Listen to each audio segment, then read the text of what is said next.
సమర్పించినారు. వారి కుటుంబాన్ని వారి యొక్క సంతానాన్ని వారి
ఈ సమయంలో అందరం కూడా ఒక 5 నిమిషాలు గమనించండి.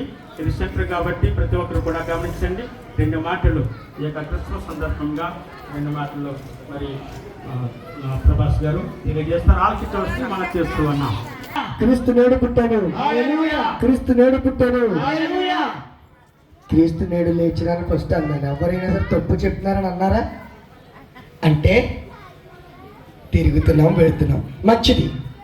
మరి ఈ సమయంలో ఈరోజు మనకెంతో ఆశీర్వాదము, శుభ సంతోషము. ఎందుకంటే మనము ఏ పండుగను కొనియాడుతున్నామయ్యా అంటే క్రిస్మస్.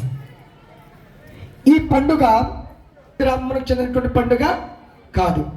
ఈ పండుగ ఎవరికి చెందిందయ్యా అంటే సకల మానవుడు ఎక్కడైతే మనుగడలో ఉంటాడో అక్కడ ప్రతి మానవుడు ఈ లోకానికి ఒక రక్షకుడు వచ్చాడు. ఆయన ఇమ్మానుయేలు అనగా యేసుక్రీస్తు అని ప్రతి మనిషి తెలుసుకోవాలి. వాస్తవంగా చెప్పాలంటే ఈ లోకంలో రక్షకుడు ఎవరు అని ఏ మనుషుని అడిగినా యేసుక్రీస్తు అనే చెప్తాడు. దేవునికి స్తోత్రం. ఎందుకంటే అది సత్యము కాబట్టి, ఎందుకంటే అది సత్యము కాబట్టి.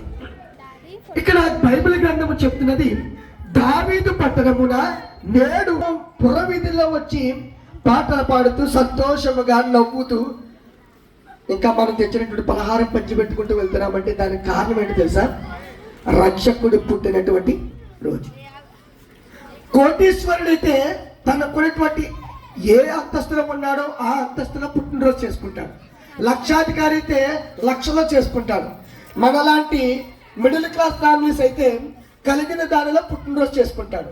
మరి ఈయన అధిక పన్నుడు, సంపన్నుడు. ఎందుకు చెప్పుకోవాలి? దేవునికి స్తోత్రం. ఈ రోజు మనకి రక్షణ వచ్చింది, అనుగ్రహించాడు, మనల్ని ప్రేమించాడు. ఈ క్రిస్మస్ లో మనం నేర్చుకోవాల్సిన తెలుసా? ఇప్పుడు తిరుగుతున్నాం కదా, తిరుగుతున్నప్పుడు కూడా మన మనసులో అసూయ పెట్టుకుని తిరిగితే, ద్వేషము పెట్టుకుని తిరిగితే, ఏమైనా క్రోధము పెట్టుకుని తిరిగితే అది ఎంత మాత్రం క్రిస్మస్ కాదు. ఒంటి పైన ఉంటుంది అంతే కొత్త బట్ట, మనసు తెలుసు మనకి ఎలా జీవించాలి. ఎందుకంటే జ్ఞానులు ఏం చేశారు? ప్రభుని చూడటానికి అనేక మైళ్ళు ప్రయాణం చేసి వెళ్ళారు. గొల్లలు ఏం చేశారు? దేవదూత ఎప్పుడైతే శుభవర్తమానం చెప్పిందో, ఒక్కొక్క గొర్రె ఎంత ఉంటుందండి? ఒక ఉజ్జాయింపుగా 10,000 వేసుకున్నా ఒక గొర్రె ఉంటుంది కదండి, ఒక 10,000. ఒక్కొక్కరికి 100 దాంట్లోనే పుట్టవయ్యా అని చెప్తున్నాను. మన హృదయాన్ని ఇవ్వాలి.